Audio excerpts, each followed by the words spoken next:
एकतर युद्ध होणं न होणं ते आपल्या हातात नसतं, ही एक पक्की जाणीव प्रत्येकाला पाहिजे. सामान्य नागरिक काय, आम्ही काय, कोणीही. फॅमिली म्हणून या डिसिजन मेकिंगमध्ये युद्ध होऊ की न होऊ किंवा त्याचे परिणाम काय होतील आपला काहीच पार्ट नाही आहे. एक इन्सिडेंट झाला होता, त्याचं इंजिन फायर झालं होतं हेलिकॉप्टरचं, आणि रनवे संपला होता आणि खाली नदी होती. तो माणूस आपणहून संपर्क करेपर्यंत कळतच नाही की तो कुठे काय आहे की नाही. आमचं नॅमिनेशन्सच्या पेट्याने नुसतं खचाखच भरलेला, आणि तो माझ्याकडे जाना है असं त्यांनी हसून बघली. मी म्हटलं आजचं काही झालं ना तर आपलं काही खरं नाही. आजही जर मी कुठेही गेले, मला काही गरज पडली आणि कुठे एअरफोर्सचं कोणी असेल तर धावून येतील मदतीला. असं नाही की आता तुम्ही रिटायर झाला, आमचा काय संबंध, शक्यच नाही. असा समज असतो बऱ्याच बाहेर की सेंट्रीज वगैरे, ते सेंट्रीजची पद्धत किंवा हेल्पर ज्याला म्हणतात ते आर्मीत आहे, एअरफोर्स नेव्हीमध्ये अजिबात नाही. ती शिडी चढून मी आत पाऊल ठेवलं, धाकटी माझ्या हाताला होती, आणि अक्षरशः म्हणजे आता मला अंगावर काटा आला. चित्रा, वेलकम. आरपारच्या पॉडकास्टमध्ये आज आहेत चित्रा मसलेकर.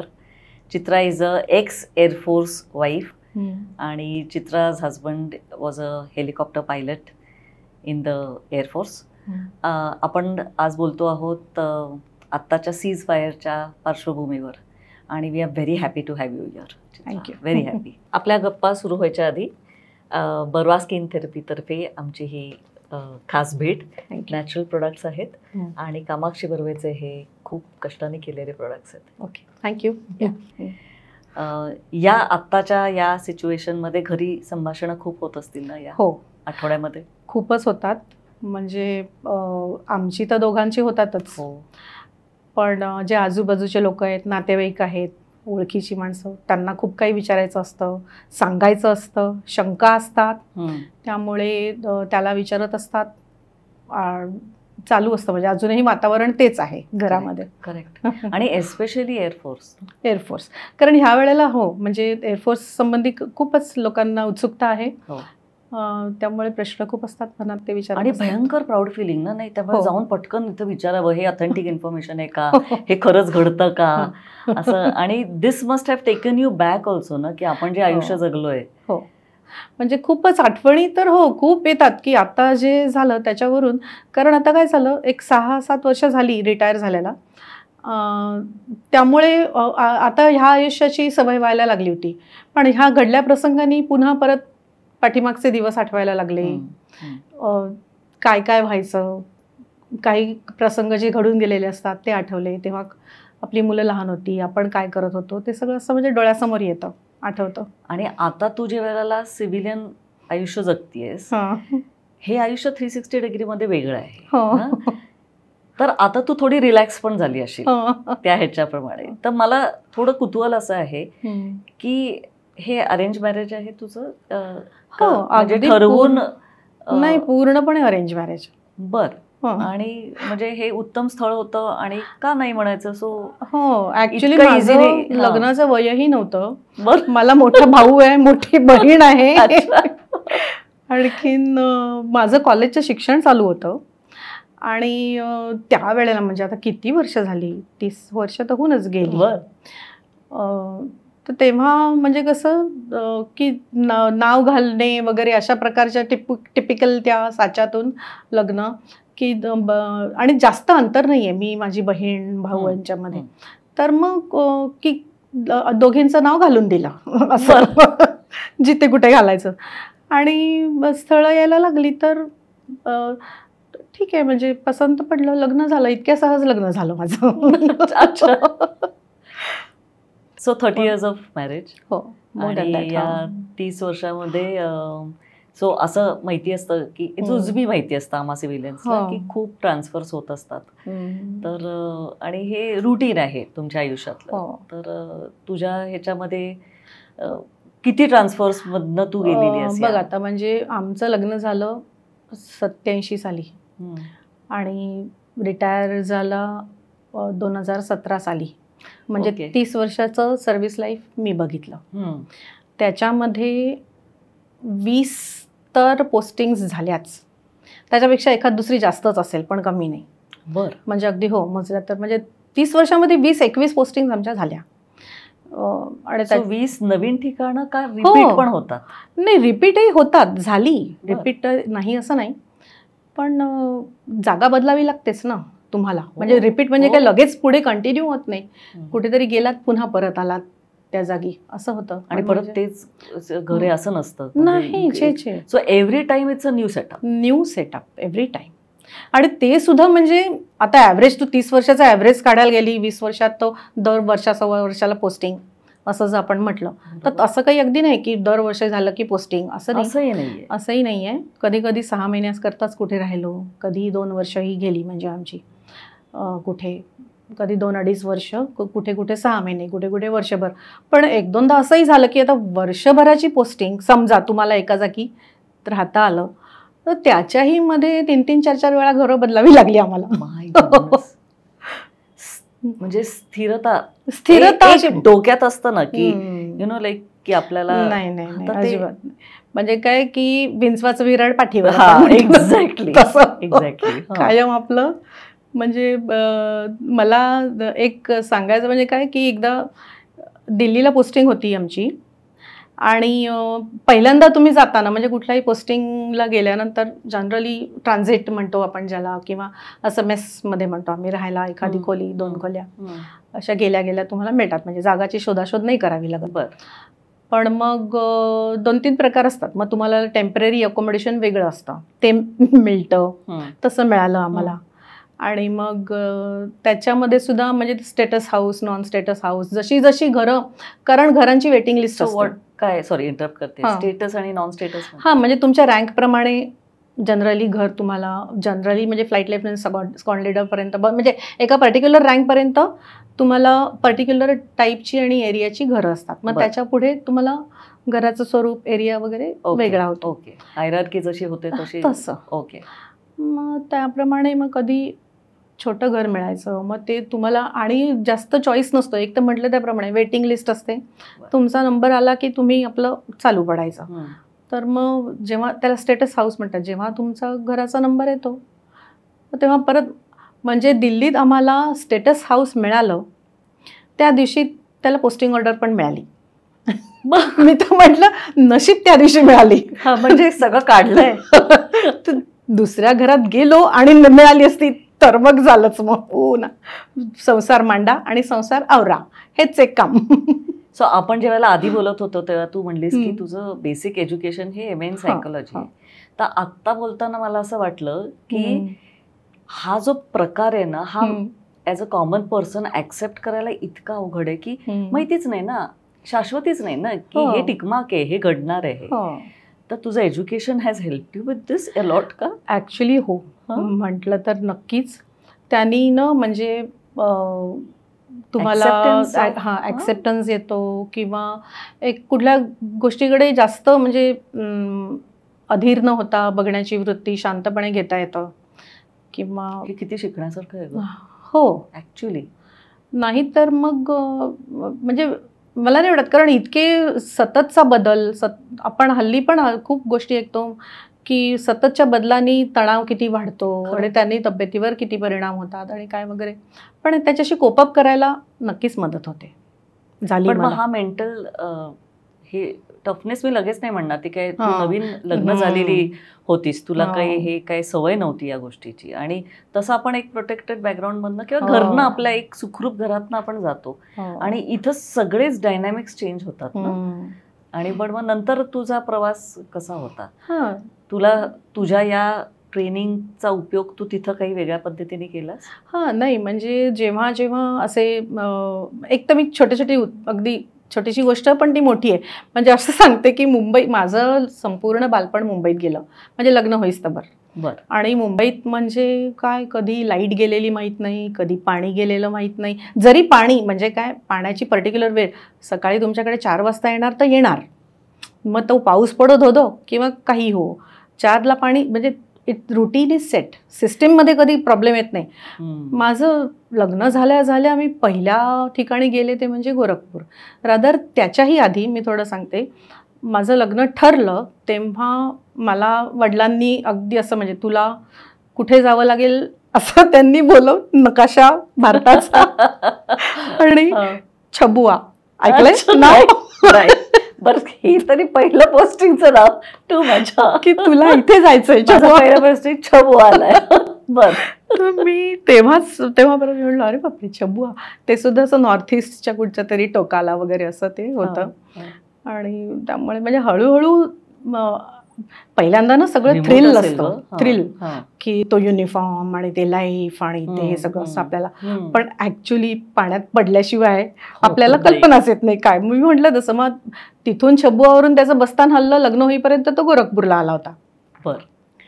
मग गोरखपूरला गेल्यानंतर मला असे म्हणजे धक्क्यावर धक्के की, आणि मी त्याला सांगायला जायची अरे काय हे सकाळी नळ सोडला पाणी नाही. मग काय 24 तास पाणी असतं का नळाला. म्हटलं अरे असं पण असतं का.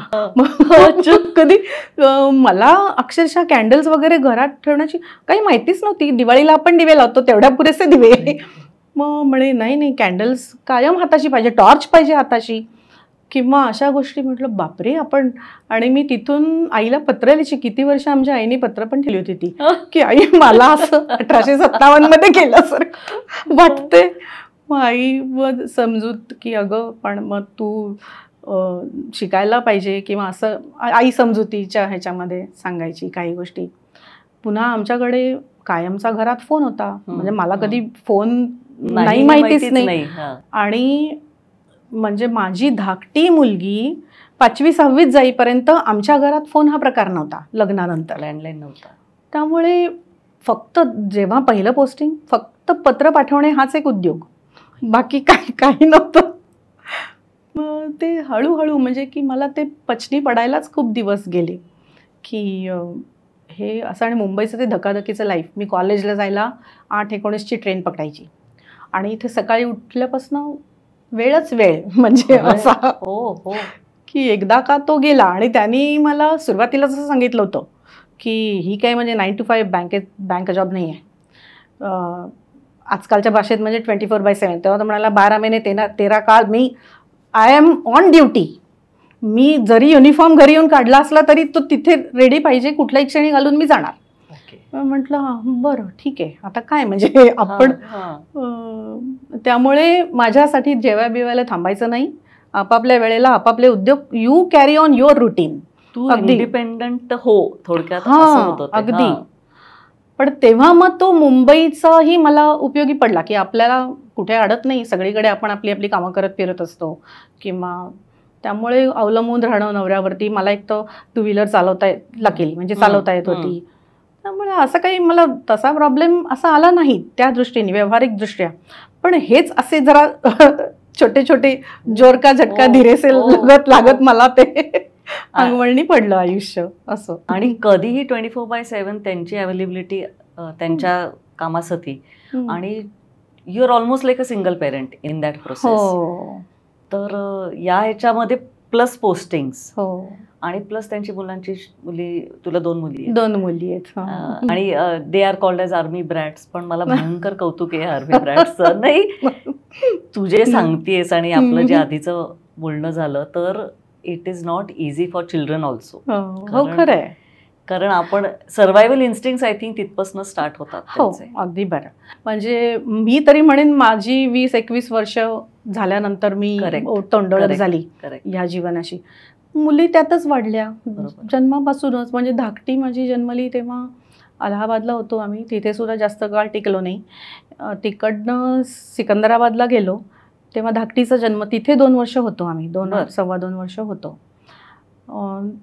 पण म्हणजे तेव्हापासूनच त्यांना सवय आहे की एका ठिकाणी स्कूलमध्येच नाही जनरली एअरफोर्स स्कूल. एअरफोर्समध्ये असल्यामुळे एअरफोर्स स्कूल्स आणि जिथे मिळाले तिथे केंद्रीय विद्यालय असं त्यांचं शिक्षण झालं. सीबीएसई बोर्ड्स असतात मला वाटतं. CBSE board through out CBSE board. म्हणजे त्यांना मला असं वाटायचं परत म्हणजे जरी आपण किती म्हटलं ॲडजस्टमेंट तरी मी मराठी मीडियममध्ये शिकलेली. आणि मला असं नेहमी वाटायचं की आपण जर नाही बोललो मुलांशी किंवा आपण जर नाही त्यांना शिकवलं तर त्यांना काय त्यांना आजूबाजूला वातावरण हिंदी इंग्लिश त्या पार्ट्या हेच वातावरण आहे ना. मग मी अगदी लिटरली की माझी आई शिक्षिका त्यामुळे ती कधी फाउंडेशन सेट. तर मग आणि ते अगदी झिरपत नातवंडांपर्यंत गेलं पाहिजे, अगदी कटाक्षाने. मग ती आम्ही सुट्टीत कधी घरी गेलो की ती पूर्वी त्यावेळेला ना अशा मराठी कवितांच्या कॅसेट्स, गाण्यांच्या, मुलांच्या वगैरे खूप असायच्या. कॅसेट प्रकार होता तेव्हा. मग ती अगदी ह्यांनी घेऊन ठेवायची की दोघी जणी आल्या की त्यांना त्या कॅसेट देणं किंवा पुस्तकं, कवितांची पुस्तकं, हे सगळं घेऊन ठेवायचे. मग मी ते सामान सुमान घेऊन गेले किंवा त्या कॅसेट लावायच्या, त्यांना दोघींना पुस्तकं वाचून दाखवायची. हे असं करून आणि घरात आम्ही मराठीच बोलायचो, आई बाबा असं. खूप वेळेला असं होतं ना की घरात जरी असलं तरी उत्तरही हिंदी किंवा इंग्लिश मध्ये येतात आणि मग ते अंगवळणी पडत नाही. हिंदीमध्ये इन युअर केस जास्त तुमच्या आयुष्यात हिंदी बोललं जातं, हिंदी इंग्लिश जास्त. म्हणूनच म्हटलं की ते मात्र मला कटाक्षाने करावं लागलं. आणि आम्हालाही दोघांना, आम्ही एकमेकांची आणि मुलींची मराठीतच. हो अगदी. आणि त्यांना वाचायलाही शिकवलं, लिहाय वाचायचा त्यांचा अजूनही काही म्हणजे नाही प्रश्न पडला पुढे. एक तर ऍडव्हान्टेज मला नंतर काय कळला की हिंदी शेवटी देवनागरीत लिहितात, त्यामुळे त्यांना लिहाय वाचायचा एवढा प्रॉब्लेम नाही आला. आणि मराठी येतच होती आणि एवढं सगळं ती कविता वाचून दाखवणं, गाणी ऐकवणं, हे सगळे गोष्टी त्याच्यामुळे त्यांना. तू ऑलरेडी सोशल होतीस का तुला सोशल बनायला लागलं? म्हणजे एकतर जे काही वाचलं जातं किंवा जे काही लोकांकडनं, ओळखीच्या मित्रमैत्रिणीकडनं जे कळलं जातं की तुमच्या आयुष्यामध्ये there is a lot of respect for women.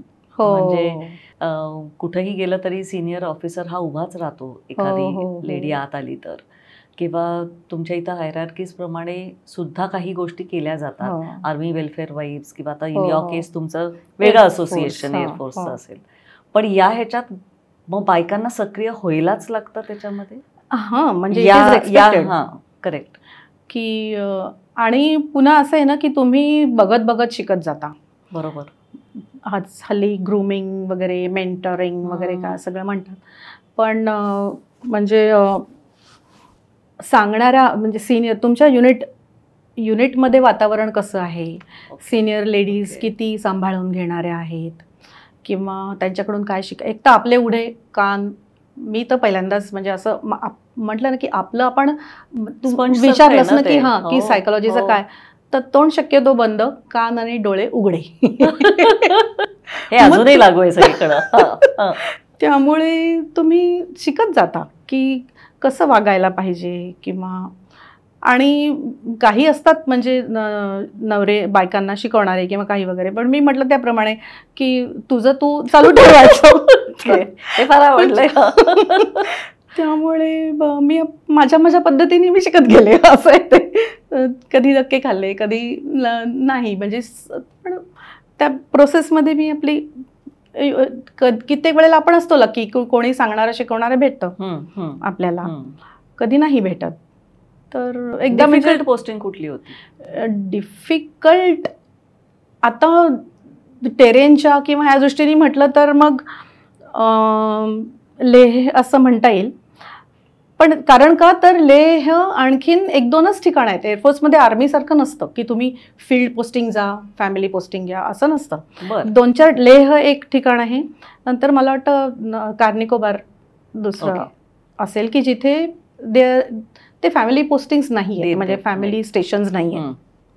पण लेहला सुद्धा परवानगी घेऊन आम्ही जाऊन राहिलोच होतो. म्हणजे धाकटी माझी, तिची तर शाळाच लेहला, म्हणजे शी स्टार्टेड स्कूलिंग इन लेह. तर तिथे म्हणजे परवानगी घेऊन राहू शकत होतो. पण परत तेच, एकदा गेल्यानंतर as a family you are together, पण गेल्यानंतर जे फेस करावं लागतं ते वेगळं असतं. ते आपल्या कल्पनेतही नसतं ना. म्हणजे की आपण सगळेजण एकत्र, आज लहान आहेत मुली, सगळेजण आपण राहतोय, ती गोष्ट वेगळी. पण तिथे असताना म्हणजे मला आठवतंय, डिफिकल्टीच्या दृष्टीने सांगते की आता लेह असं झालेलं आहे, मी बघितलं नाही आता, पण इतकं पर्यटन वाढलं आहे, खूप लोकांकडनं ऐकते मी की इतकं सहज झालं आहे लेहला जाणं येणं.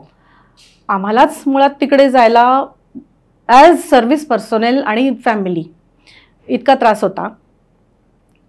आणि तिथे जाऊन गेल्यानंतर तिकडचं जीवन, त्याला तोंड देणं. बरोबर. म्हणजे तेव्हा एवढ्या सुविधा पण नसतील, काहीच नव्हत्या. म्हणजे तिथे वीजच नव्हती पहिली गोष्ट. आणि फॅमिली स्टेशन नसल्यामुळे सगळेजण आम्ही मेसच्या 2-2 खोल्यांमध्ये राहायचो. आम्हाला 2 खोल्या होत्या आणि ही खोली आहे ना अशी एक बाहेरची खोली, आतमध्ये छोटीशी ह्याच्या अर्धी अशी बेड टाकला होता आणि साईडला असं टेबल ठेवलं होतं ज्याच्यावरती असं तुम्हाला काय करायचं, कारण जेवणखाण वगैरे स्वयंपाक वगैरे करणं अलाउडच नव्हतं. सगळ्यांनी मेसमध्येच जेवायचं, कारण तिथे नाहीच. म्हणजे बघ ना, आम्हाला काहीच दूध असं म्हणजे रेग्युलर मिल्क नाही मिळायचं किंवा ऍक्च्युली एग्ज खाण्यापिण्याचेच खूप म्हणजे होत असतील की अंडी सुद्धा नाही फ्रेश मिळत होती. आम्हाला एक पावडर मिळायची, मिल्कमेडचे टिन्स मिळायचे. आणखीन मग ह्याच्यातनं तुम्ही काय, खूप लहान होत्या, मग ते एक पावडरचं काय बनवणं, जास्तीत जास्त ऑमलेट किंवा अंडे की भुर्जी असं काहीतरी खायला घालून मुलींना. किंवा मग मी काय करायची, संध्याकाळच्या वेळी इतकं थंड व्हायचं ना बाहेर की ते मेसमध्ये जाऊन जेवायला म्हणजे त्या मुलींना उठवून घेऊन जा. तर मेसमधून कणिक आणायचा, भिजवलेली कणिक, आणि मग आपण छोट्या छोट्या त्याच्या पोळ्या करून त्यांना घरातल्या घरात जेवायला घालायचं. किंवा आणखीन मला आठवते, म्हणजे जशी वीज नव्हती ते डिझेल जनरेटर चालू करायचे सकाळचे. ह्यांचं बनवून सकाळी फ्लाईंग चालू व्हायची, तर जवळपास काहीतरी सकाळचे 2-3 तास लाईट द्यायचे की तुम्हाला पाणी गरम करायला म्हणा किंवा इतर गोष्टी, आणि संध्याकाळी परत आल्यानंतर पुन्हा 2-3 तास तुम्हाला रूमचे लाईट वगैरे द्यायचे. ओके. पण त्या मधल्या काळात काही नाहीच म्हणजे. आणि पाणी सुद्धा म्हणजे अर्थात 12 महिने नाही, उन्हाळ्याच्या दिवसात नळाला पाणी यायचं, पण जशी थंडी वाढायला लागायची ना दिवाळीच्या नंतर हळूहळू, तसं अशा एका पाठोपाठ एक रूम्स होत्या ना आमच्या असेल लाईनमध्ये. तर बाहेरून, या भिंतीच्या बाहेरून असेल पाईपलाईन होती, तिकडे जाऊन एक तर मला आठवते असं कपडा गुंडाळून त्याला जाळ करून, कारण ते हे बर्फ झालेला असायचा आणि तसं तुम्ही वापरायला, किंवा इवन आपलं WC कमोड वगैरे असतो ना, तो पण रात्री तुम्ही जर त्याच्यामध्ये काही असं स्पिरिट घालून ठेवायला लागायचं तर सकाळी उठून ते फ्रीज होत नाही, नाही तर मग ते क्रॅक होतं, वापरताच येत नाही तुम्हाला. हे काहीच आहे. आणखीन मग ते असं व्हायला लागायचं हळूहळू, दिवाळीनंतर सुरू व्हायचं. मग ते पाणी येण्यासाठी आतमध्ये बाहेर जाऊन ते जाळून मग तो बर्फ मेल्ट झाला की मग तो बाहेरून विचार आलं का पाणी, मग ते पाणी यायचं नळात. मग एकदा फ्लो सुरू झाला की मग व्हायचा तो. म्हणजे हे सगळं बोलायला खूप सोपं आहे ना, की हे एक ऍडव्हेंचर आहे, हे ऍडव्हेंचर रोज जगायचं, रोज रोज रोज आणि एव्हरीडे माहिती असतं की हेच घडणार आहे. हो. आणि तरी सगळं आटपून वेळेवर शाळेत जायचं. शाळेत पण आम्ही कसे जायचो म्हणजे एक ते मोठे मोठे ट्रक्स इथे बघितले असतील ना, आर्मीचे 1 टनर वगैरे म्हणतात, तसं आम्हाला एक शाळेत जाणाऱ्या मुलांना बायकांना दिला होता. त्याच्यातनं आम्ही म्हणजे कधी, आणि लेहमध्ये एवढं स्नोफॉल नाही व्हायचा, पण जे काही थोडं पडायचं त्याच्याने ना टायर्स स्लिप होतात, त्याला असे चेन्स बांधलेले असायचे की स्लिप होऊ नये म्हणून. आणि त्याच्याने आम्ही म्हणजे जसं जसं थंडी वाढायला लागायची आम्ही त्यांनी जायचो शाळेमध्ये. आणि नंतर एकदमच पाईपला पाणी येणं बंद झालं की रूम्सच्या बाहेर असे मोठे मोठे ड्रम्स ठेवलेले होते, त्याच्यात संध्याकाळच्या वेळी बाउजर येऊन पाणी टाकायचे की सकाळी उठेपर्यंत ते सगळं बर्फ घाललेलं असायचं. मग नवरा माझा बाहेर जाऊन ते फोडायचा, बादलीत घेऊन बरं आणायचा, मग ते तापवायचं, मग काम सुरू करायचं. असं ते होतं. म्हणजे 2 वर्ष. किती दिवस होतं? It's a fix tenure, 2 years. त्याच्यापेक्षा नाही राहू शकत तुम्ही तिकडे. You need a change. पुढे घ्यायचं. आणि सुट्टीत म्हणजे आम्हीच बघितलं आता -15, म्हणजे ह्या मुलींच्या परीक्षा व्हायच्या तेव्हा -15 तोपर्यंत आम्ही होतो तिकडे. मग आम्ही आपले यायचो खाली, शाळाच बंद व्हायच्या. म्हणजे तिकडे समर वेकेशन नाही, विंटर वेकेशन असायची, बंदच होतात शाळा बंद. मग क्रिसमसच्या आधी शाळा बंद करून परीक्षा देऊन आम्ही खाली, तो तिथेच राहायचा. मग मार्च एंडपर्यंत शाळा उघडल्या की पुन्हा आम्ही जायचो वरती.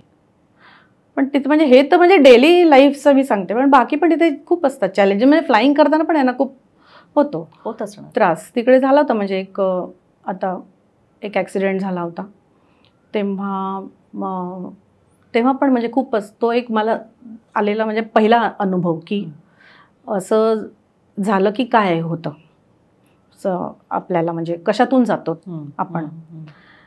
तो अनुभव तिथे मला एक आला होता. म्हणजे त्याच्यानंतरही आले, पण हा पहिला आलेला अनुभव तिथे म्हणजे ना एक ॲक्सिडेंट झाला होता आणि आम्ही सगळ्याजणी म्हणजे बहुतेक जणी आम्ही शाळेमध्ये शिकवतच होतो.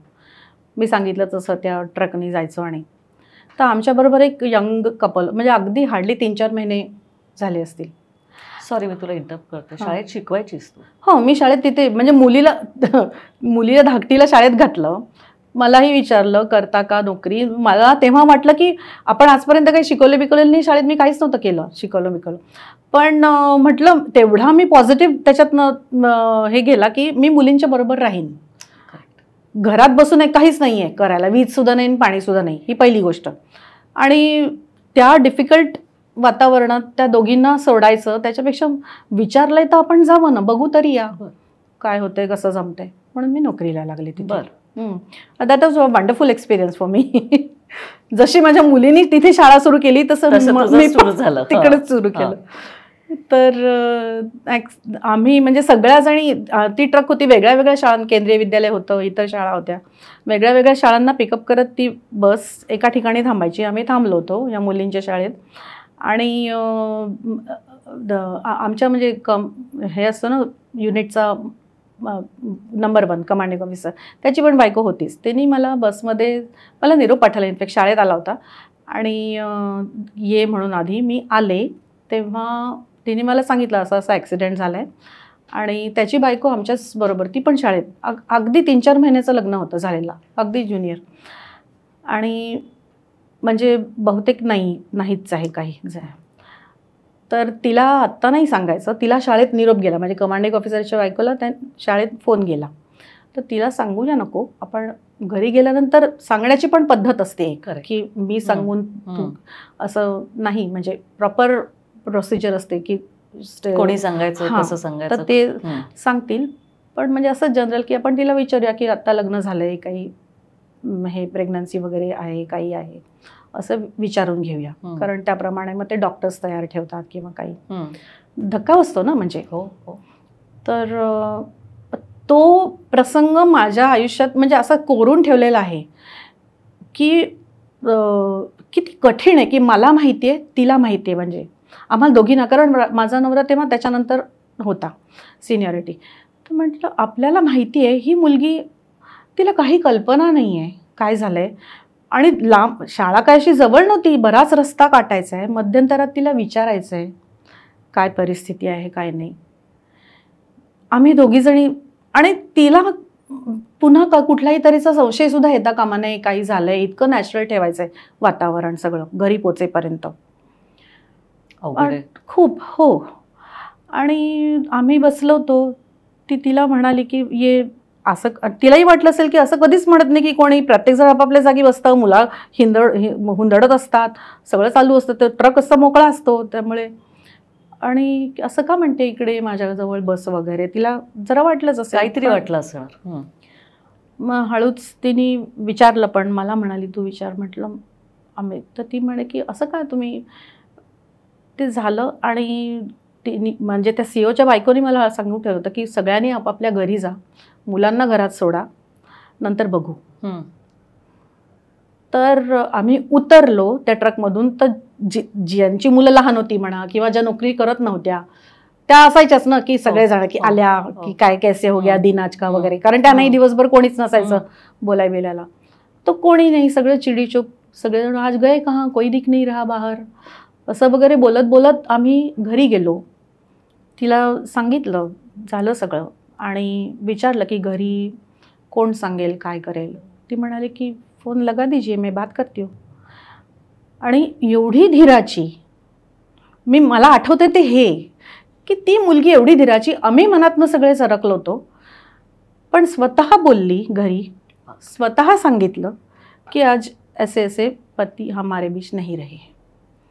आणि त्यानंतर ती मुलगी, तेव्हा मला पहिल्यांदा कळलं की त्यानंतर तिला विचारलं गेलं होतं, सगळं प्रोसिजर झाली, सगळं झाल्यानंतर की तिने आर्मी जॉईन केली. नंतर म्हणजे तेही मला पहिल्यांदाच कळलं होतं की तिला विचारलं, ती सिलेक्शनमध्ये कुठे काही कसूर नाही ठेवत की असं झालंय. म्हणजे एरवीच्या कशा गव्हर्नमेंटच्या नोकऱ्या देतात ना की कोणी घरातलं गेलं की सगळं सिलेक्शन प्रोसिजर परीक्षा मेडिकल सगळं व्यवस्थित होतं आणि त्याच्यातनं जर तुम्ही तर यू आर टेकन. तशी ती आर्मीत गेली परत आणि स्वतः ऑफिसर झाली. म्हणजे किती धीराची किती किती छान वाटतं हे हो. ऐकून. तो मला आलेला पहिला अनुभव तो अजूनही माझ्या डोक्यातनं जात नाही.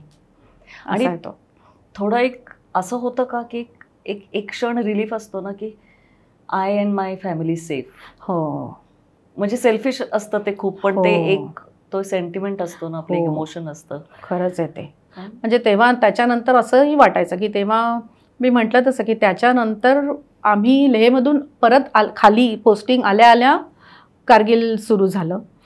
पण वातावरण तेव्हा बिघडत चाललंच होतं ना. म्हणजे सकाळी हे लोक जायचे सकाळी फ्लाईंगला, तेव्हा एक तर वेदरचा फॅक्टर असतोच की वेदर केव्हा खराब होईल. लेह सारख्या ठिकाणी बाकीच्या गोष्टींपेक्षा वेदरच केव्हा खराब होईल आणि गेलेलं हेलिकॉप्टर परत येईल की नाही. मग अजून कुठे जिथे मिळेल तिथे लँड करावं लागतं, नाईट हॉल्ट करावं लागतो. म्हणजे जेव्हा जेव्हा फ्लाईंगला जातात तेव्हा नाईट किट म्हणतात, ते नाईट किट असतंच ठेवलेलं बरोबर की कुठे की लँड करावं लागलं किंवा काही झालं तर ते ठेवलेलंच असतं. तसं ते तर व्हायचंच. पण मग ते हळूहळू कारगिलचं वातावरण हे व्हायला लागलं होतं. एकदा तर मला आठवतंय आम्ही मधल्या एका शाळेच्या सुट्टीमध्ये आलो होतो. शाळा बंद झाल्यानंतर खाली आणखीन परत जायच्या वेळेला म्हणजे ह्याला सुट्टी नव्हती मिळत माझ्या नवऱ्याला की सुट्ट्या नाही मिळणार म्हणून. तर आम्ही चंदीगडपर्यंत जावं लागायचं त्यावेळेला ट्रेननी. बरं. आणि मग चंदीगडला ते आता तर खूपच विमानं म्हणजे पर्यटनच सुरू झाल्यामुळे जो उठतो तो लेहला जातो. आम्हाला सुद्धा जायला इंडियन एअरलाइन्सची आठवड्यातनं 3 वेळेला का काहीतरी फ्लाईट होती. म्हणजे मला आठवत नाही पण अशीच रोज पण होती की नाही माहीत नाही. पण आम्हाला एअरफोर्स एक हे मोठं विमान असतं IL-76 ज्याला आपल्याकडे म्हणतात गजराज नाव आहे आपल्या इंडियन एअरफोर्समध्ये दिले. अवाढव्य विमान असतं, एक हेलिकॉप्टर त्याच्या पोटात जाईल एवढं मोठं असतं ते. त्याच्यामधून ते चंदीगडला असायचं आणि तिथून आमचं रोज म्हणजे रेशन, खाण्यापिण्याचं रेशन, मेडिकल, इतर सगळ्या किंवा लेहच्या पुढे अजून ग्लेशियरमध्ये ज्या पोस्ट असतात तिकडे सामान पोचवण्यासाठी लेहला आणून टाकणं आणि मग हे लोक हेलिकॉप्टरमधून डिस्ट्रीब्युशन त्यासाठी ते चंदीगडमधून ते रोज यायचं विमान. तर त्या विमानात फॅमिली सामान विमान हे प्रॉपर तिकीट काढून म्हणजे तिकडे जिल्हाधिकारी कार्यालयात तुम्हाला फॅमिलीच्या नावाने तिकीट काढायचं आणि त्याच्यातनं यायचं अशी सोय होती. तसा आला माझा नवरा दुसऱ्या दिवशी आणि सकाळ ते पण सकाळ निघायचं कारण वेदर केव्हा परत तेच वेदर फॅक्टर. तसे आम्ही टार्मॅकवरती सकाळी उठून त्या मुलींचं सगळं आवरून बिरून लहान दोघी जणी सामान सुमान घेऊन पोचलो. टार्मॅकवर जाऊन उभं राहायचं लिटरली अशी लाईन लावायची त्या लाईनीवर चढायचं. तर गेलो तर सगळं शुकशुकाट आणि समोर दिसतंय आयल विमान उभं आहे पण किती झुंबड गर्दी प्रत्येकाची सामान आत टाकण्याची कारण आम्हाला रिस्ट्रिक्शन नाही ना इंडियन एअरलाइन्स सारखं 10 किलो न्या 15 किलो न्या काही नाही हवे ते घेऊन जायचं. आमचं तर डॉगी छोटं पिल्लू पण होतं कुत्र्याचं. हो तिथे लेहमध्येच घेते ॲप्सो नसतात का हल्ली सगळ्यांकडे असतात ती छोटी सो ते तुझ्याबरोबर सगळीकडे ट्रान्सफर गावभर ते आमच्या बरोबर किती तर ते पण होतं. आणखीन मग हा म्हणाला की मी जरा युनिटमध्ये बघून येतो की काय काही हालचाल दिसत नाही. तिथे गेला तर लिहून ठेवलेलं होतं की सगळ्या सॉर्टीज आजच्या कॅन्सल केलेल्या आहेत. तर कॅन्सल का केल्यात दार उघडं दिसलं तो फ्लाईट कमांडर त्याच्याच रूममध्ये. तो म्हणाला की सर नाही जात आहेत फ्लाईट्स कारण द आर्म्स अँड अम्युनिशन चाललं आहे. So the passenger movement is cancel. It's not that we are going पण पॅसेंजर मुवमेंट नाही आहे. तर म्हणाला मला कशी बशी फॅमिलीला आणायला एका दिवसाची रजा दिली आहे. बाकी रजा बिजा नाहीच आहे कारण आम्ही चंदीगडला आम्ही गेलो ना. तर ह्यांचं नाही पण मला तर जाणं भाग आहे. मला उद्या जायला जॉईनच करायचं. तर तो म्हणाला की ठीक आहे लेके चलता हूँ तुझे. अरे पण मैं जाके फॅमिली क्या करेगी 2 बच्चे असं. तर तो म्हणाला की चलो जो पायलट कॅप्टन होता ना तो ह्याचा कोर्समेट होता. तो म्हणाला कहाँ है मॅडम. तर म्हणे चलो चलते हैं. तर मी येताना बघितलं तर नवऱ्याबरोबर अजून कोणतरी येत आहे. म्हटलं काय झालं आता. आम्ही आपल्या उभ्या दोघी मी मुली आणि ते डॉगी. तर तो आला असा हसत म्हणाला की मॅम जाना है? म्हटलं हाँ जाना तो है ही, वापस बच्चों का स्कूल, मेरा स्कूल, ये वो. तर म्हणे चलो मेरे साथ. तर आम्ही गेलो. म्हटलं कुठे नेतो हा? तर त्यांनी ते IL-76मध्ये नेलं, त्या उंच शिड्या चढून, की आत मी म्हणजे ती शिडी चढून मी आत पाऊल ठेवलं. धाकटी माझ्या हाताला होती. आत पाऊल ठेवलं आणि अक्षरशः म्हणजे आता मला अंगावर काटा आला. मी म्हटलं टॉप टू बॉटम, मी म्हटलं ना एक हेलिकॉप्टर सुद्धा जाईल त्या विमानात, एवढं अजस्त्र विमान ते, नावच त्याचं गजराज. आर्म्स अँड ॲम्युनिशन्सच्या पेट्याने नुसतं खचाखच भरलेलं. आणि तो माझ्याकडे असं जाना है असं त्यांनी हसून अगदी. क्षणभर, एका क्षणात माणूस किती विचार करू शकतो सगळ्या जगाचा.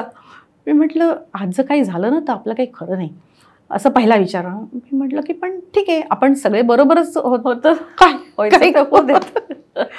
मी त्याला परत म्हटलं हाँ जाना तो है ही, इनकी छुट्टी खत्म हो रही है, हमारी स्कूल शुरू हो रही है, so we have to go, we have no choice. तर चलोगे? म्हटलं हाँ चलूंगी. तो म्हणे ठीक है, मैम के लिए और बच्चों के लिए 2 चेयर लगा दो, चलते सर. चेअर लगा दो. आणि चेअर म्हणजे कशा, त्या मोल्डेड चेअर्स असतात. मला असं व्हिज्युअल आलं, गजराज मध्ये इकडे फक्त आमचं नॉमिनेशन आहे, 2 चेअर लगा दो. म्हणजे एंटर केलं की हा सगळा पोर्शन त्या पेट्याने भरलेला, मिसाईल्स आणि हे आणि ते, आणि कॉकपिट असतं ह्या बाजूला. तर ते एवढं मोठं विमान असतं की कॉकपिट वर असतं त्यांचं, तिकडे त्यांचं इंजिनियर गनर सगळेजण बसलेले असतात, पायलटच 2-2 असतात, अवाढव्य विमान. आणि त्याच्या खाली नाही कसं आपण त्याला बबल म्हणू, असं ट्रान्सपरंट ह्याचं बेली असते का ती. हा, तिथे त्यांनी आम्हाला 2 फायबर ग्लासच्या खुर्च्या आणि म्हटलं 2च खुर्च्या. तर मला हा म्हणाला की आता बोलू नको जास्त, तो नेतो आपल्याला. म्हटलं मग मी धाकटीला मांडीवर घेतलं, त्या कुत्र्याला बांधलं, मोठीला बसवलं आणि तो म्हणाला मी कॉकपिटमध्ये जाऊन बसतो. म्हटलं जा बाबा. आम्ही बसलो आणि झालं ते चालू. खाली थोडा वेळ गेल्यानंतर छोटी तर ती झोपून गेली बिचारी मस्तपैकी. ती मोठी म्हणाली आई खाली अगं हे आलं म्हणे, बघ ते सगळे स्नो, त्यांना ते माहितीच झालं होतं, बर्फाचे डोंगर दिसायला लागले, अमकाय तमकाय आलं म्हणे, आता उतरायचं. म्हटलं चला भाऊशे एकदा उतरू आपण. उतरलो, खाली उतरलो. असा तो आमचा त्या सगळ्या प्रवास, त्या मागे तिथेच सामान आमचं पडलं होतं त्या पेट्यांवरती त्यांच्या. खाली उतरलो तर नेहमी कशी सामान न्यायला गाडी येते, कोण ना कोणतरी येत आहे तुम्हाला रिसीव्ह करायला, सगळा शुकशुकाट तिथे. पण म्हटलं हे काय. मग एक अशी लांब ना एक गाडी जिप्सी म्हणजे गेली, तो परत आला आणि ॲडज्युटंट युनिटचा असतो ना तो म्हणाला की मैम आप इसमें से निकले हो, मैंने देखा. सर ने, म्हटलं सर तो तुम्हें पता ही है, तो आज मूवमेंट नहीं थी कोई पैसेंजर्स, तो हमें इसे में आना पड़ा. मग तो म्हणाला नवऱ्याला की सर हमने सोचा ही नहीं था कि इसमें से आप आओगे. Good, don't worry now, give me 5 minutes, मैं गाड़ी भेजता हूँ सामान के लिए, सबके लिए. अशी करून आमची ती वरात त्या ह्याच्यातनं. म्हणजे असे पण अनुभव येतात. म्हणजे तू म्हणालीस की कसं तुम्ही, तर कुठल्या क्षणी काय समोर उभं राहील, पण तेव्हा असा म्हणजे आपसूक येतो मला वाटतं तो विचार की आत्ता काय आहे, तर आत्ता त्याला उद्याच्या उद्या ड्युटीवर हजर राहणं, आमची शाळा न बुडणं हे महत्वाचं आहे. मग काही का होईना तो न्यायला तयार आहे ना कॅप्टन, जायचं गो विथ द फ्लो. त्यामुळे आम्ही गेलो. अशाही गोष्टी होतात. पण मग त्यावेळेला कारगिल वॉर हे सुरू झालेलं होतं, ह्याच्या मार्गावर होतं बहुतेक, ती तयारी चालली होती. आणि त्या ह्याच्यामध्ये सर होते त्यावेळेला नाही. मग तेव्हा त्याच्यानंतर आमची पोस्टिंग आली, आम्ही खाली आलो. पोस्टिंग मग नंतर आमची ह्याला झाली जामनगरला, जामनगरमध्ये होतो आम्ही कारगिलच्या वेळेला. पण त्याच्या आधी म्हणजे माझं लग्न झाल्या एकतर मी सांगू, अजूनही मुलींना खूप हौस असते. म्हणजे लग्न झाल्यावर पहिल्या वर्षीचे आपल्याकडे सण बिण करतात सगळे, खूपच तसं आमच्याबरोबर. आणि लकीली गोरखपूरसारख्या ठिकाणी, मुंबई पुण्यातल्याच आमच्या नागपूरची 1-2 होत्या, अशा 5-6 जणी होतो मराठी मुली. आणि एकीची आई सासू वगैरे अगदी आल्या होत्या, अगदी कौतुकाने खूप हौशीनी, मंगळागौरीची पूजा करूया सगळ्यांची असं करून. आणि त्यांनी मंगळागौरीची पूजा बिजा ठेवली होती. आणखीन सगळ्या आम्ही अगदी साड्या बिड्या नेसून काय काय सगळं करून आणखीन गेलो. छान आणि मेमरीज. हां, त्यांनी अगदी खूप कौतुकाने आमचं सगळ्यांचं केलं होतं तेव्हा. आणि तिथे ते पूजा होऊन आम्ही अगदी जेवायला, अक्षरशः त्यांनी पुरणपोळ्या वगैरे मस्त केल्या तशा अगदी तिच्या सासूनी. आम्ही जेवायला बसणार तेवढ्यातच युनिटमधून निरोप आला मला की मैम सर ने मैसेज भेजा है सामान पैकिंग करने के लिए, he has to go to Jaffna, असं करून. तर आणि पुन्हा माझं मी पटकन म्हटलं मला काय माहिती तिची सासू आणि ऐकता. मी म्हटलं ह्याला काय अर्थ आहे, म्हणजे मंगळागौरीची पूजा करायची. आणखीन तू त्या इतक्या अगं म्हणे असं म्हणू नको. अगदी त्यांनी समजावलं म्हटलं ठीक आहे आता मी जाते. मग मी गेले घरी, त्याचं सामान मी बांधलं, तो तर गेला निघून. मग मी मुंबईला येते म्हटलं, कारण मी एकटी राहून तिथे काय करू, मला काही सुधरेच ना, करू काय मी त्या मोठ्या घरात. आणि पुन्हा परत येणार केव्हा काहीच माहिती नाही. त्यावेळेला मी म्हटलं तसं फोन नाही, काही घरामध्ये टीव्ही बीव्ही काही नाही, मनोरंजन नाही, काहीच नाही, करायचं काय मी घरामध्ये राहून. म्हटलं मी जाते मुंबईला. आणि मी घरी मुंबईला आल्यानंतर मुंबईला काही दिवस राहिले. माझे सासरे तेव्हा नाशिकला होते, त्यांच्याकडे काही दिवस राहिले. तर त्यांच्याहीकडे फोन होता, आमच्याही घरी फोन होता. पण तो फोन कसा करायचा, तर जाफनावरून त्रिवेंद्रमला, त्रिवेंद्रमवरून मुंबईला, मुंबईवरून आमच्या घरी, हे सगळं एक्सचेंज टू एक्सचेंज असं. आणि ते एक्सचेंज मधली माणसं ऐकत असायची बरं का सगळं, कारण काय बोलतायत आणि काय. मग ते असं कनेक्ट होत होत यायचा फोन, तसंच ते कनेक्ट होत होत जायचा तिकडे. अशा तऱ्हेने ते बोलणं व्हायचं कधीतरी, केव्हा तरी. जमान्यामध्ये हे अनइमॅजिनेबल आहे. हो, अदरवाईज नुसतं ते आंतरदेशीय. मला आठवते मी 2-3 आंतरदेशीय अशी पत्र लिहिलेली, ती त्याला मिळालीच नाही तिकडे. आणि तो आपला मला पत्र नाही, फोन आपणहून करता येत नाही, मी कुठे फोन करणार त्याला. मी कुठं पाठवलीस तू पत्र, याला जाफनाला? जाफनाला पत्र पाठवायची सोय त्रिवेंद्रमधून वगैरे असं काहीतरी होतं तेव्हा. मी 1-2 पाठवले नाही, म्हणे पत्र मिळत नाही, फोन करता येत नाही, तो जाम हे झालेला. किंवा परत केव्हा येणार ह्याचं काही नाही. आणि मग तिथून किती दिवस राहायला लागेल हे पण माहीत, म्हणजे कुठल्याही प्रश्नाचं उत्तर माहीतच नाही असं होतं. सो तुझी तुझं लग्न झालं होतं, म्हणजे पहिली मंगळागौर म्हणतेस तू. सो या यंग एजमुळे कदाचित तो ऍक्सेप्टन्सही लवकर अंगवळणी पडला की दिस इज द सिच्युएशन, आता ही निभावून न्यायचं आहे. पण म्हणजे मला आत्ता असं जाणवतंय, आणि एस्पेशली आपण ज्या पार्श्वभूमीवर बोलतोय, की एवढं प्रेशर असेल त्यावेळेला, त्या यंग एजमध्ये ते निघून जातं असं पण म्हणतो. पण घरातल्यांना त्यावेळेचं प्रेशर असेल की तू घरात आलेली आहेस आणि जाफनाला ते गेलेले आहेत. आणि म्हणजे होतं ना, मी म्हटलं काय की आत्तासारखा मीडिया नाहीये अजिबात, तरी सुद्धा पेपर असायचा, रेडिओ असायचा त्यावेळेचा.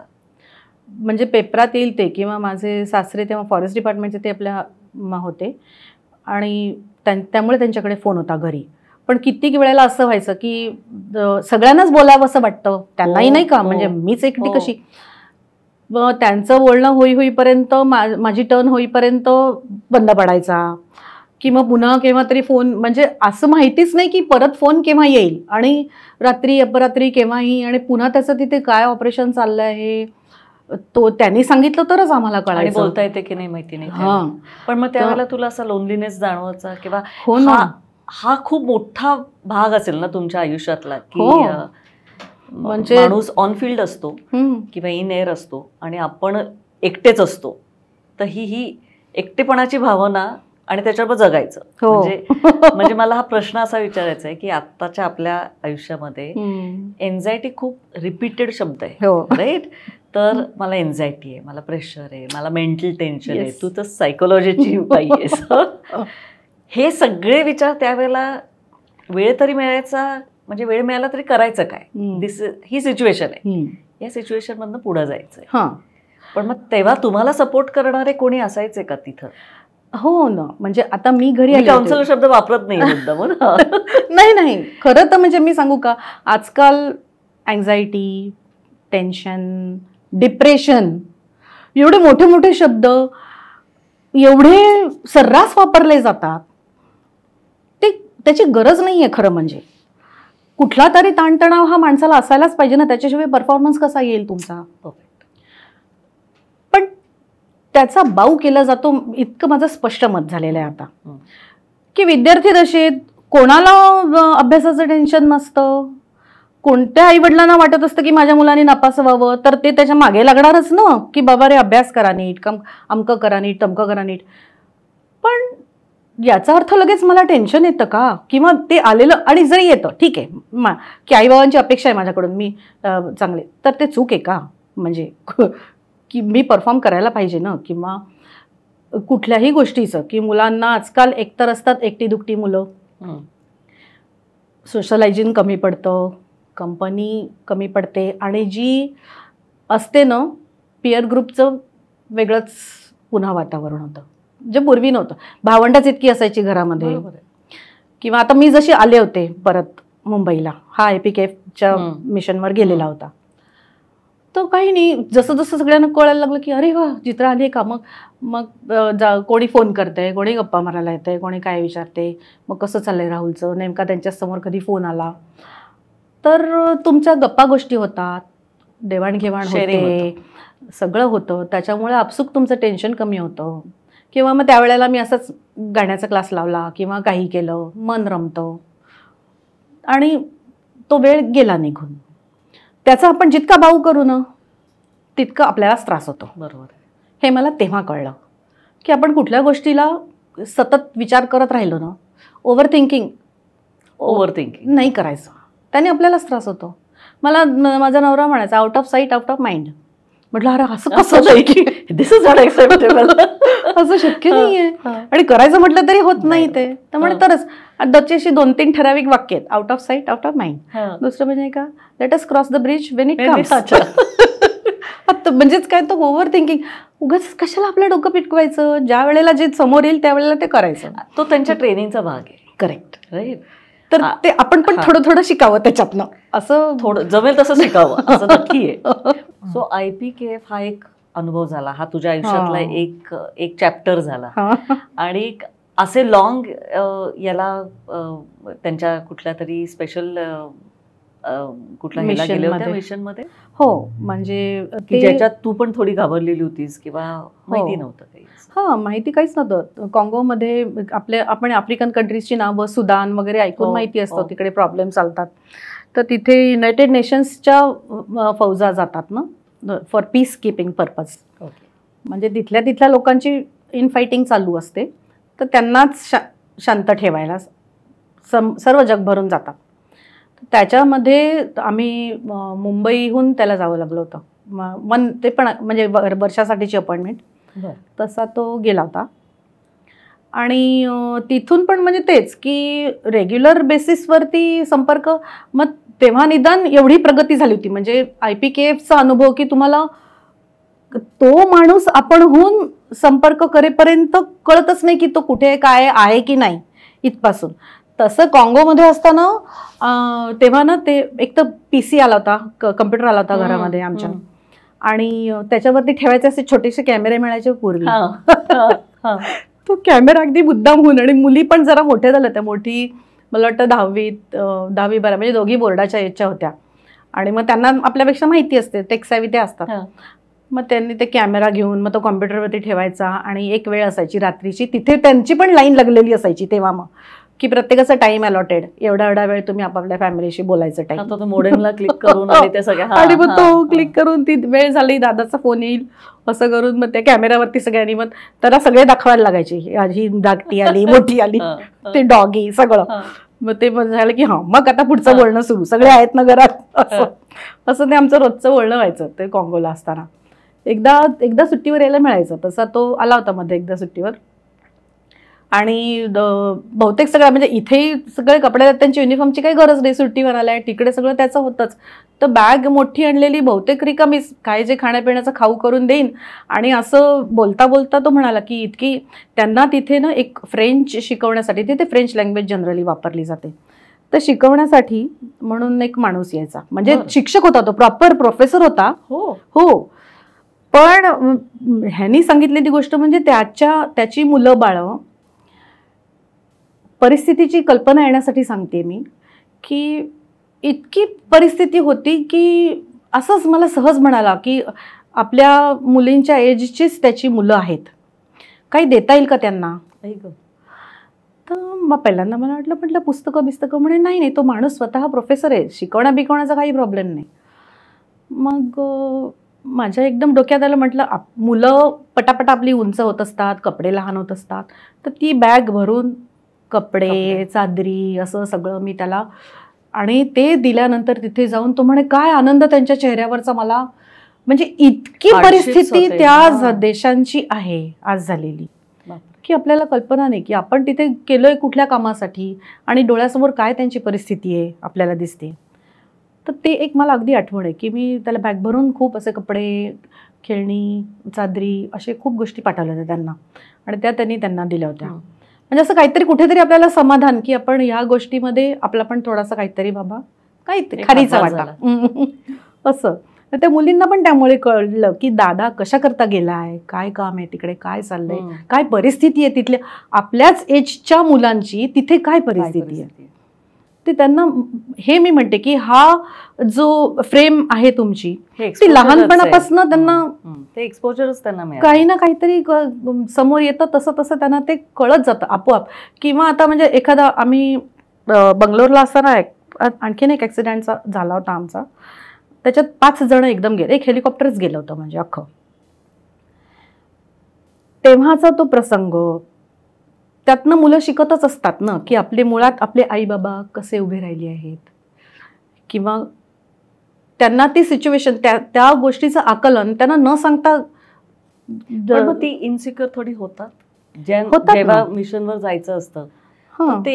वय पण विचित्र असतात. हो, म्हणजे जेव्हा मी आता बरी आठवण तू केलीस, माझा नवरा गेला काँगोला, त्याच्यानंतर सुरुवातीला मला जरा असं वाटायचं, ते मग नोकरी माझी होती, यांची शाळा सगळं चाललेलं होतं. तेव्हा एकदा तिला माझ्या मोठीला शाळेत कोणीतरी मैत्रीण भेटली असेल जी आमच्याच म्हणजे नर्सिंग सर्व्हिसेस असतात ना त्याच्यातली तिची मुलगी होती बहुतेक, मिलिटरी नर्सिंगवाली. आणि तिने मला एके दिवशी अगदी घरी येऊन अगदी असं सांगितलं, आता मला ते आठवतंय की आई तुला काय, पण म्हणजे माझी अमकी तमकी ती आहे ना, ती पण एकटी आईबरोबरच राहते की, तिची आई बघ आपल्या ह्याच्यामध्ये नर्स आहे किंवा असं ती एकटीच राहत होती. म्हणजे तर म्हणजे नसला दादा तर ना ठीक आहे ना, येईन ना तो उद्या, आपण असं करून म्हणजे उलट तिने मला म्हटलं केव्हा मुलं मोठी होतात ही पहिली गोष्ट, आणि ती मोठी होता दादा ते कसं शिकतात. म्हणजे मी म्हटलं तसं त्यांचं परिस्थितीचं आकलन कसं होतं की आता आपल्या आईला काय वाटतंय हे तिला कसं कळलं असेल, आणि त्याच्यावर तिने कसं शोधून काढलं की आईला कसं समजवावं आणि काय सांगावं.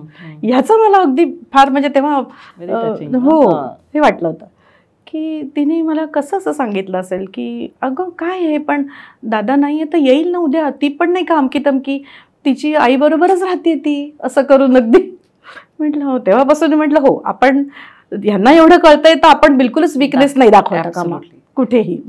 असं एक खूप वेळेला आम्हा आउटसाइडर्सना एक असं एक इल्युजन असतं की यांच्या आयुष्यात हे ठीक आहे, आत्ता मिशनवर गेलेत, वॉर आहे, लाईक सिच्युएशन आहे, यांचे नवरे किंवा ज्या आर्मीतल्या बायका आहेत किंवा नेव्हीतल्या बायका आहेत की जे ऑन मिशन आहेत, त्यांचा एक रोल वेगळा आहे.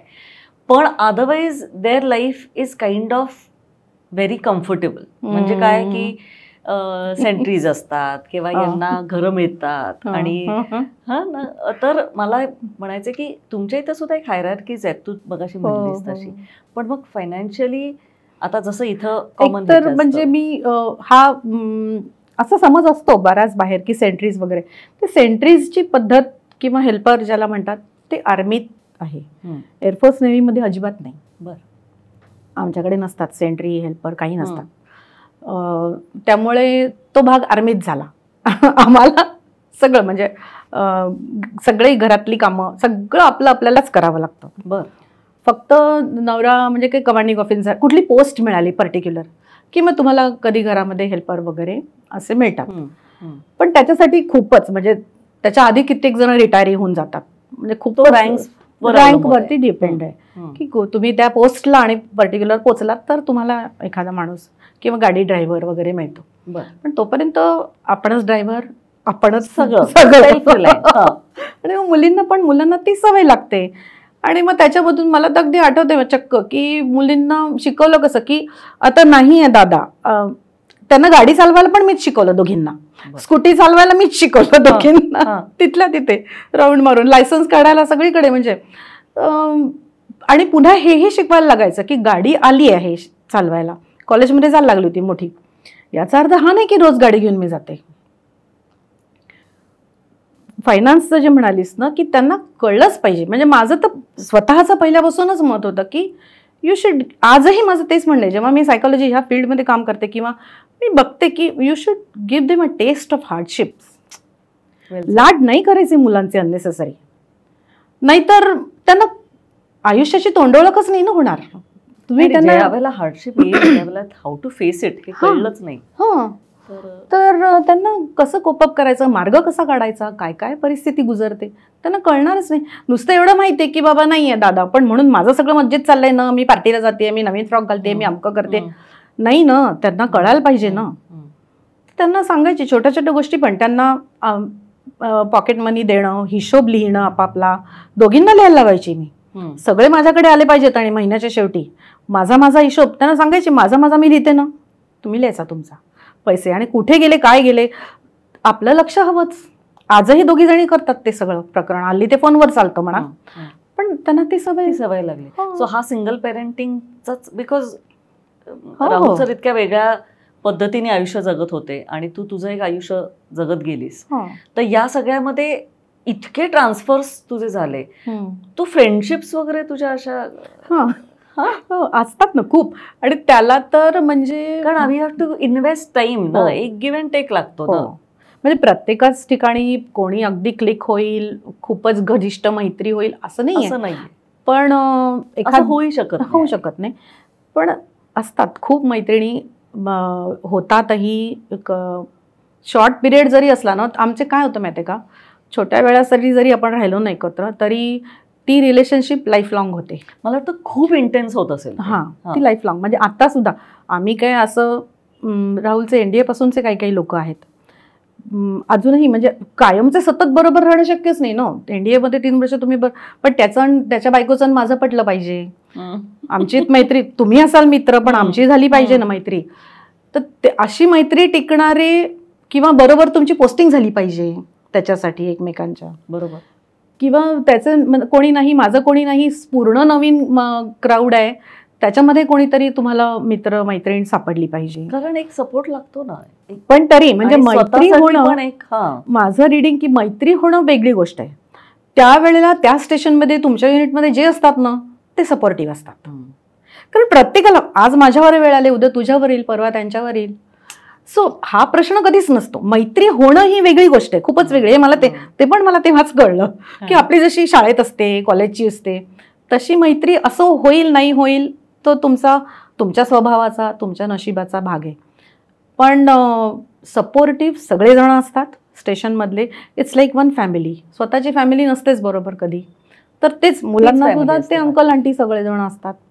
आणि त्याच्यातनं सुद्धा मैत्री झालेली आहेत ना अजून, म्हणजे अगदी आवर्जून. माझ्या मुलींच्या लग्नाच्या वेळेला अगदी कोविडच्या पीकमध्ये लग्न झालं, पण बाकी कोणाला बोलवलं नव्हतं, पण जी माझी म्हटलं ना मैत्रीण लकीली तिथेच होती राहायला. मी तिला हळूच म्हटलं येशील का, अगदी घरातल्या घरात, तिला हौस आहे म्हणून तिच्या मेहंदी, अक्षरशः म्हणजे ती धावत आली एकटी की मेहंदी काढायला, हिचं लग्न आहे. म्हणजे इतकं की त्याच्यासाठी माझं म्हणणं की तुम्हाला रोज भेटणं अशी काही गरज नसते. तिनेच म्हणजे त्याच अशा ह्याच्या दोघी तिघी मैत्रिणी अजूनही असतात संपर्कात, किंवा अगदी सतत संपर्कात नाही. एकीनी मध्येच काय असतो हल्ली एक तो फ्रेंडशिप डे वगैरे, तेव्हा मध्येच कोणाचं तरी हे फ्रेंडशिप डे तरी बडी याद आई, मैंने फोन किया की कहाँ गई है की नाही, असं करून फोन येतात. किंवा कधीही किंवा गेट टुगेदर्स आजही होतात आमची. तर अगदी गळा मिठी म्हणजे एवढे संबंध असणारे असतात लोक. आपण ज्यावेळेला आधी आपला इंटरव्ह्यू, आपला पॉडकास्ट सुरू व्हायच्या आधी आपण ज्यावेळेला गप्पा मारत होतो त्या तू म्हणलीस की त्याच्या साईडने नाही तुझ्या साईडने नाही, कोणीच एअरफोर्स, नेव्ही किंवा आर्मी याच्यातले कोणीच संबंध नाहीये. आणि ज्या वेळेला तू आता राहुल सर रिटायर झाले आणि आता तुम्ही सिव्हिलियन्स आहात, तर हे चेंज ओव्हर करताना अवघड गेलं का ग? ऍक्च्युली ते अवघड जाऊ नये म्हणून आम्ही काय तयारी केली. तिथे पुन्हा ते म्हणालीस ना सायकॉलॉजीचा भाग आला असेल, कारण फेअरवेल वगैरेच्या वेळेला ना मी आमची पण म्हणते ना वेलफेअर असोसिएशन, तर तिथे मी त्याची हेड होते. त्यांनी मला दिली होती छोटीशी पार्टी. तेव्हा मी बायकांचीच म्हणजे असते वेलफेअर असोसिएशन. तेव्हा मी आर्मी वाईफ्स वेलफेअर असोसिएशन. हां, एअरफोर्सची वेगळी असेल. हां. तर त्यांनी मॅडम कोई दो शब्द बोलिये, तेव्हा मी त्यांना म्हटलं तर असं आहे आणि तिथे सगळे रँकचे असतात बायका, असं नाही ऑफिसर्स. तर म्हटलं की कल को रिटायर आपके हस्बैंड हो जाएंगे, हमारी भी लाइफस्टाइल चेंज हो जाएगी. हस्बैंड लोग हैं, कुछ ना कुछ तो he will find his way somehow. अगर नहीं मिलता है तो वो घर में बैठे रहेंगे. सो आज तक जो 20, 25, 30 साल सर्विस में काटे हैं, कल से from tomorrow suddenly it is going to change. तो I also should have some plans. Correct. वरना मुझे भी, मला पण कठीणच जाईल. काय करू, मला सवयच नाही 24 तास डोक्याशी नवरा घरात बसायचे. To be very frank. म्हणजे जसं बाहेर असतं की कायम आपलं नवरा बायकोचं चालतं आयुष्य, आम्हाला तशी न मला सवय ना मुलींना सवय. आणि म्हटलं तो एक भाग, आणि माझं काही ना काहीतरी चालू राहायला पाहिजे पुढे, त्याचं काही ना काहीतरी चालू राहायला पाहिजे पुढे. नाही तर म्हटलं कठीण होईल परिस्थिती. हो, बिकॉज मिड एज ना तुम्ही खूप यंग आहात ना तुम्ही ओल्ड आहात. So it's very difficult age, right. हां. तर सगळ्या बायकांनी येऊन मला नंतर, मॅडम आपने क्या बात करी है. पुढचं अभी हम सोचने लगे. म्हटलं please, it's never too late. सारे सोचो कुछ ना कुछ. छोटा काही छंद असेल, काही असेल, तुम्हाला काही करायचं राहून गेलं असेल, मुलं मोठी झालेली असतात तोपर्यंत, वो भी अपने रास्ते निकल जाएंगे. हम क्या करेंगे पीछे बैठ के. कारण हा एक प्रश्न असतो ना की एक करिअर वुमन, कोणाला तरी करिअर वुमन व्हायचं असतं, काही त्याग केलेला असतो. तर खूप रिझेंटमेंट्स पण बायका घेऊन येतात की मी माझ्या आयुष्यात हे नाही करू शकले कारण माझं हे होतं. तर तुला हा फेज कधी आला होता? हा, म्हणजे आला होता की. येणार नाही असं मी म्हणणार नाही, कारण मी होते, खूप ॲक्टिव्ह होते. मी लग्नाच्या आधी पण खूप ॲक्टिव्ह होते. आणि मला खरंच म्हणजे मला माहिती नव्हतं की इथे जाऊन जे मी आधी करते ते पुढे करायला मिळेल की नाही. लकीली मला, मी म्हटलं तसं, लकीली मला टीचिंग जॉब ऑफर झाला आणि तिथून मी करतच गेले पुढे. सो एव्हरी पोस्टिंगला काही ना काहीतरी तीच कंटिन्युटी मिळत गेली तुला. हो, मी करत गेले, मी कधीच नाही घरात बसले. त्यामुळे मला म्हणजे अगदी जे ठरवलं होतं ते नाही, पण काही ना काहीतरी मला मिळत गेलं पुढे करायला. आणि रिटायरमेंट नंतर सुद्धा ॲक्च्युली मला स्मिता, तिने मला एंगेज ठेवलं तिच्या बरोबर नेऊन, त्यामुळे तेही झालं. आणि मग बाकीचे छंदबिंद आपले असे जोपासताना मग त्याच्यानंतर मग मुलींची लग्न वगैरे ते सगळा भाग त्याच्यामध्ये स्थित्यंतर जी आयुष्यात होतात ती होत राहिली. पण त्याच्यासाठी म्हणजे मुळात एअरफोर्समध्ये गेल्यानंतर माझं लग्न करून काही गोष्टी मला नाही करता आल्या, त्या नाही करता आल्या. ते पण झालंच म्हणजे. But that's a part of life. It's a part of. I had accepted me. No regrets. No regrets. Correct. आत्ताच्या परिस्थितीमध्ये सगळे जेव्हा सोशल मीडियावर एक एनर्जी असते ना की असं युद्धात हे व्हायला पाहिजे, पुढं हे व्हायला पाहिजे, पण तू ते जगलेलीच आहेस. आत्ताच्या परिस्थितीमध्ये तुला जर का हा प्रश्न विचारला की सीज फायर हवं का नको, तर मला आवडेल तुझ्याकडनं ऐकायला. हां, त्याच्या आधी मी त्याच्या आधीचं जरा सांगेन की एकतर युद्ध होणं न होणं, कुठलंही म्हणजे कॉन्फ्लिक्ट असो, युद्ध असो, आत्तासुद्धा हे झालं, हे युद्ध म्हणू शकत नाही आपण, ते आपल्या हातात नसतं. ही एक पक्की जाणीव प्रत्येकाला पाहिजे. सामान्य नागरिक काय, आम्ही काय, कोणीही, अगदी स्वतः लढणारे सैनिक, त्यांच्या हातातच नसतं युद्ध होणं की न होणं. पण जर युद्ध झालं तर निकरानी ते त्यांचा जॉबच आहे, ते करत असतात. They are trained for it. They are trained and it is their job. It is their primary job, basic job. ते विसरून चालणार नाही. आणि कोणीही माणूस पूर्णपणे आपला कुठलाही जॉब असू दे, कुठलाही तऱ्हेचा, शिक्षकी असो, कोणताही असो, तो तुम्ही टू द कोअर तुम्ही करणारच, तो त्याच्याबद्दलही काही संदेह नाही. पण फॅमिलीजच्या दृष्टिकोनातून असं मला वाटतं तुला म्हणायचं आहे, तर परत तेच की एक फॅमिली म्हणून ह्या डिसिजन मेकिंगमध्ये युद्ध होवो की न होवो किंवा त्याचे परिणाम काय होतील आपला काहीच पार्ट नाही आहे. काहीच आम्ही पण झालं तर आम्हाला माहिती आहे की आमचेच नवरे मुलं जे कोण आमच्या घरातली असतील त्यांना त्यांचं तेच काम आहे आणि ते करणं भाग आहे. कोणीही आपणून म्हणत नसतं की युद्ध करायचे, पण झाल्यानंतर ते करणं ही जाणीव प्रत्येकाला असते की त्याच्यापासून यू कॅनॉट शू अवे. नाहीच म्हणत कोणी आणि करूही नाही आणि म्हणूही नाही. कारण कोणी मला उद्या सांगितलं, मी आता शिक्षिका आहे, मला सांगितलं की खूप आजकाल फार चाललं आहे ते हिंदी शिकवा, संस्कृत खूप तणातणी चालली आहे सरकारमध्ये आणि तुम्ही मी मी मी म्हणू शकते का की मला जर सांगितलं सरकारने हिंदी लँग्वेज आहे आणि ती शिकवली पाहिजे तर मी शिकवली पाहिजे ना. I am not in that process of decision making. मला तो जॉब दिला गेला मी तो करणार आहे. इतक्या सर्जिकली ते होतं या लोकांच्याकडून. आपण फक्त काय आपला रोल असतो तर सपोर्टिव्ह. बरोबर आहे. संपूर्ण फॅमिलीचा रोल की आज त्याला तिथे जायचं आहे ना तर तो शांत मनाने जा बाबा. हे माझ्या नवऱ्यालाच विचारावं लागेल की त्याला कधी चलबिचल झाली का मनात IPKFला जाताना किंवा काँगोला जाताना किंवा कुठेही रोजच्या सॉर्टीला जाताना. की काँगोमध्ये पण झाला होता असं मी पटकन सांगते. एक इन्सिडेंट झाला होता, त्याचं इंजिन फायर झालं होतं हेलिकॉप्टरचं आणि रनवे संपला होता आणि खाली नदी होती.